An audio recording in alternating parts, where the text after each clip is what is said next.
এই চুক্তির মাধ্যমটাকে চুক্তির মাধ্যম এভাবে বলা যাবে না, বোর্ড অফ ডাইরেক্টরসে সবাই ইনভলভ থাকে।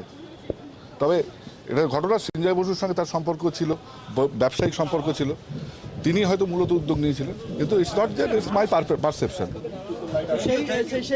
সেই টাকা কি সিবিআই এর তরফ থেকে ফেরত দিতে বলা হচ্ছে? না না, এরকম কথা জানি না, কোনো কথা শুনিনি, এরকম কথা আপনি বলছেন শুনছি, এরকম কোনো কথা হয়নি এখনো।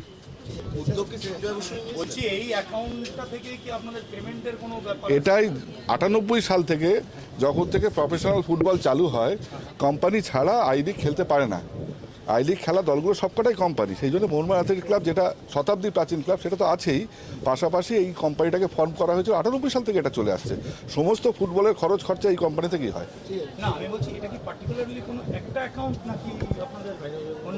আমি প্রশ্নটা বুঝতে পারছি না আপনার।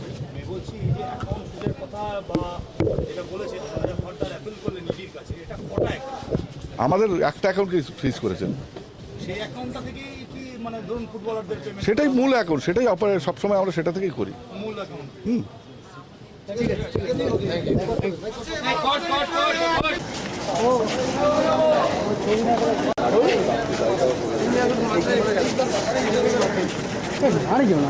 তোমরা এতক্ষণ ধরে, আমরা কিছু করিনি কিন্তু এতক্ষণ।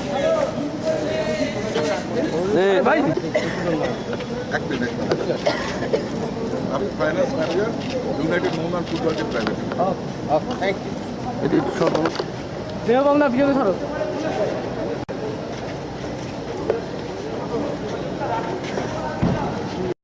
মোহনবাগানকে চিঠি দিয়ে জানতে চেয়েছিল সারদার সঙ্গে আমাদের যে সমস্ত ট্রানজ্যাকশন হয়েছে তার ডিটেলস। তা আমরা মোহনবাগান অ্যাথলেটিক ক্লাবের পক্ষ থেকে জানিয়ে দিয়েছি যে মোহনবাগান অ্যাথলেটিক ক্লাবের সঙ্গে না, ইউনাইটেড মোহনবাগান ফুটবল টিমের সঙ্গে স্পন্সরশিপ এগ্রিমেন্ট ছিল, এবং তার যাবতীয় যা যা চেয়েছিল কাগজ আমরা আজকে দিলাম, উনি ওগুলো নিলেন, উনি এগুলো গো থ্রু করবেন, তারপরে দরকার হলে আবার ডেকে পাঠাবেন। খুব কর্ডিয়াল পরিবেশে আলোচনা হলো, আর we are always ready to cooperate. এর বাইরে কিছু বলার নেই আমার। কোনো রকম যা বললাম এর বাইরে দ্বিতীয় কোনো কথা হয়নি। সেটা এখন জানিয়েছি আমরা, তারপরে আমরা এখনো পর্যন্ত উত্তর পাইনি, আমরা অপেক্ষা করছি।